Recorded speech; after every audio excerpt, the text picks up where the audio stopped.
Today, we're going over the top 10 terminal commands I believe every Linux user should know. Let's get right into it. CD stands for change directory, and it does what it says it does.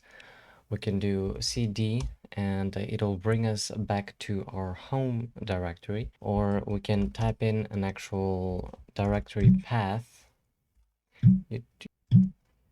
Terminal. What happened is if I put in the /, it thinks I want to go to the very root directory, not even my home directory, but the root directory of the whole system. To terminal, and now it actually works. Okay. And now we're back in the directory we started off with. ls stands for list, or I think that's what it stands for, but basically its functionality is to list out the contents of a directory. If we type in ls and we don't have anything in this one, let me quickly make some contents for that directory and I'll come right back. A few minutes later. So I am back, and now we have actually contents in our directory. We have a directory and we have a text file. Note that terminal does highlight them differently. PWD, it shows you where you're at. For me, that would be home, Alex, YouTube terminal, commands terminal. CP stands for copy. All it does is copy a file. Copy the text file. A second option, we put in where we want it to copy. And boom, we go into the directory, check the directory contents, and we've got the copy right here. The mv command, which stands for move, it does what it says. It moves files. Move another file, and to move it to the parent directory, put 2 dots and a slash. See, the file is gone from here, and if we go to the parent directory, ls, it's right here. Now, move can also be used to rename a file. So let's say I don't like the name another file.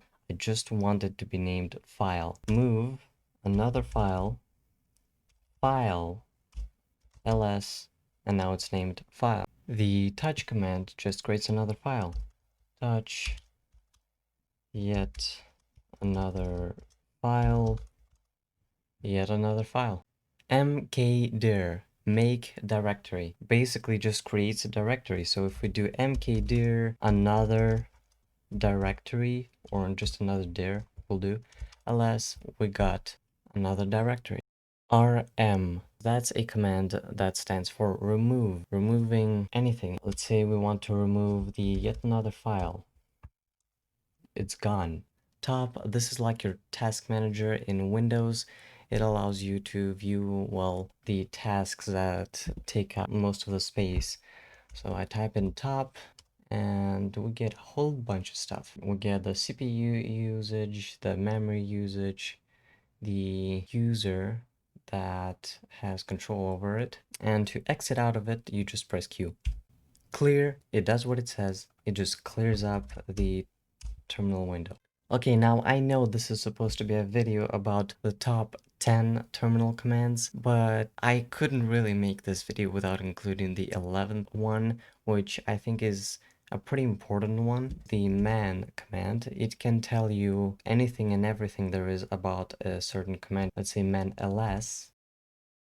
ls-a, do not ignore entries starting with dot. If we do that, q for quit, so same thing, q quit as for the top command, and now we put in ls-a, it prints out the dot and the double dot directories. Thank you so much for watching, keep on learning, and I'll see you in the next one. stdlib, or is it? Yeah, it shows it here. stdlib, for each game played, it prints out the dot and the